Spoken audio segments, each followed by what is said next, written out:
and the topic is Cuba. And Dr. Madu, I think the last time that we spoke in reference to this, we were talking about some of the medical advantages you indicated, and as a prelude to talk about some of the problems that Cuba might have. But let's say make some additional statements in reference to medicine in Cuba. Yeah, like I said, Cuba has one of the best medical, systems in the world today. In terms of AIDS, like we'll be talking about, Cuba exports, one of the best HIV/AIDS vaccines to most of the third world countries. In fact, most of the Latin American countries buy their HIV/AIDS vaccines from Cuba. In terms of percentage of those infected by AIDS, Cuba has probably the lowest, in the whole world. When this HIV/AIDS came to Cuba, Fidel Castro, quarantined the first those who were identified initially, to the island of Pines. They were quarantined. Then he made sure everybody had to be tested and checked out. And then they moved there and started manufacturing, HIV/AIDS vaccines. So that today, countries like Venezuela, Bolivia, you name it, Mozambique, Angola, a lot of them import their HIV/AIDS vaccines from Cuba. In terms of eyesight, Cuba has one of the best.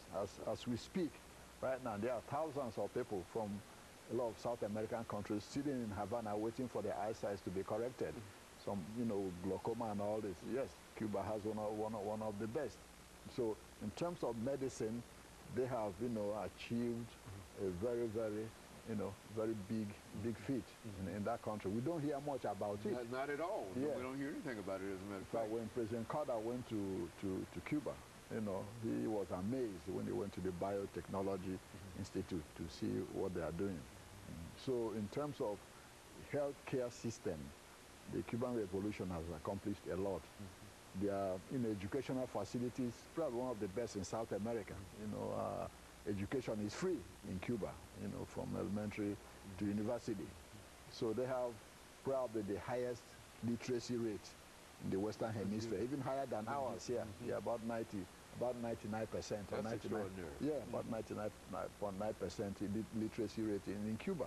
So that's a gargantuan accomplishment. Now, what are the failures, of the Cuban Revolution? We can say, human rights.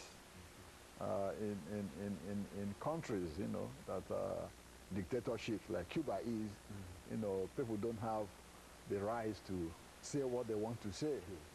They don't have the right to publish what they want to. A lot of the newspapers, radio are controlled by the government. The largest newspaper, Granma, is communist, controlled. People don't have the right to go to wherever they want to, when they want to.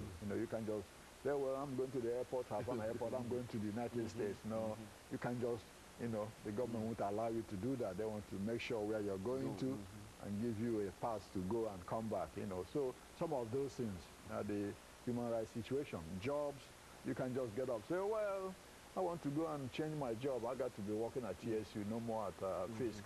You can't do that. The government controls the economy. Okay. About 95, 96, 97% of the economy is government controlled. And that's where we come to one of the most important earth-shattering news about Cuba. When Fidel got sick, he handed over to his brother and a group of those around him. Officially, Raul took over on February 8th, last year as president of Cuba. What has happened since then is that they started looking at the economic downturn in the world. And they say, well, no. We have 5.1 million employees in Cuba. That's the government workforce, 5.1. Raul and his advisor say, no, we can't keep this up.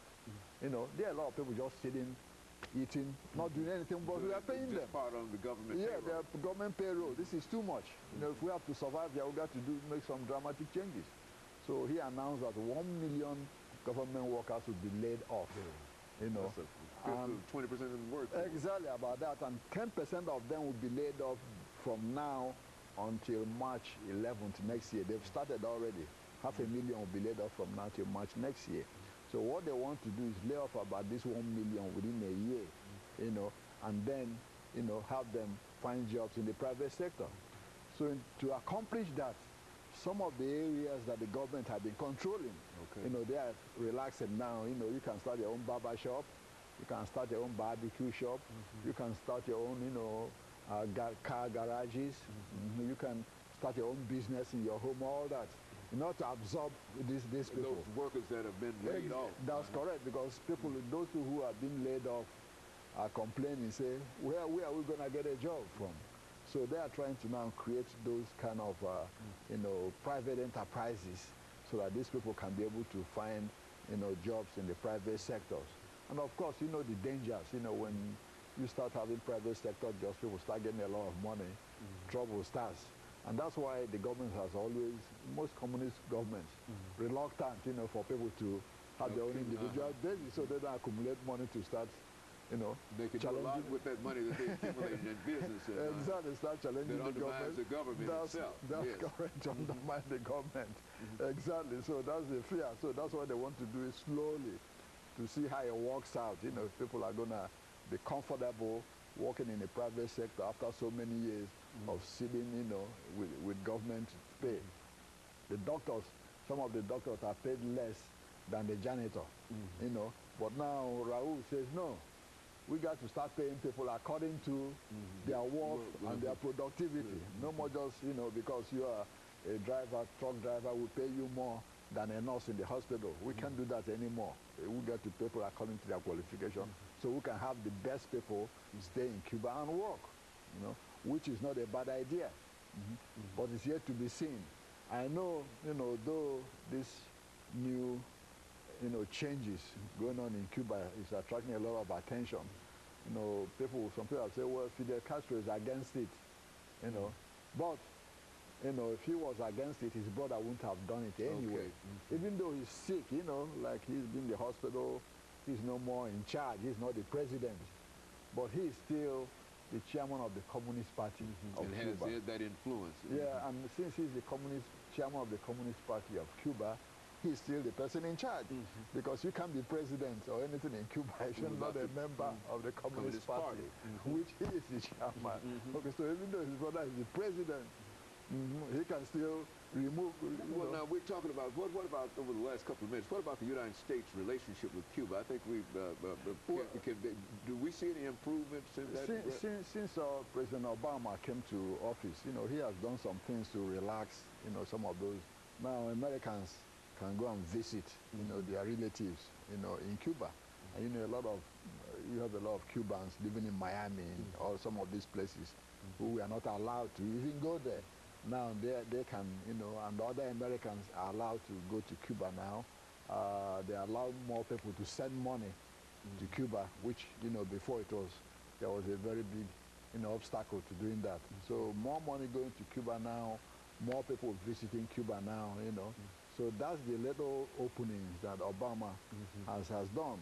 But what is, a lot of people are calling for the embargo to end, which is supposed to, because most of the countries that, broke off relations with Cuba before, particularly in Latin America, all of them have renewed diplomatic relations, all of them.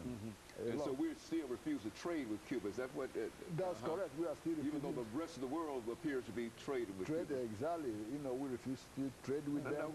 What's the major reason for that, though, Dr. Du? It's still, I don't think any of the presidents has the political will to say, hey, let's end this here. They go halfway and they stop. When Carter came in, he made some noises about ending it, then he stopped. Obama's coming now, made some noises, but still trading very slowly. Will it be to our advantage or to Cuba's advantage for us to do that? I mean, who would win? It will be to both sides' advantage. Because what people don't understand, the more this embargo stays on, the more really indirectly we are propping up the Castro regime. Because whatever is happening in Cuba, even if people are starving, Raul will say, hey, it's those people in Washington.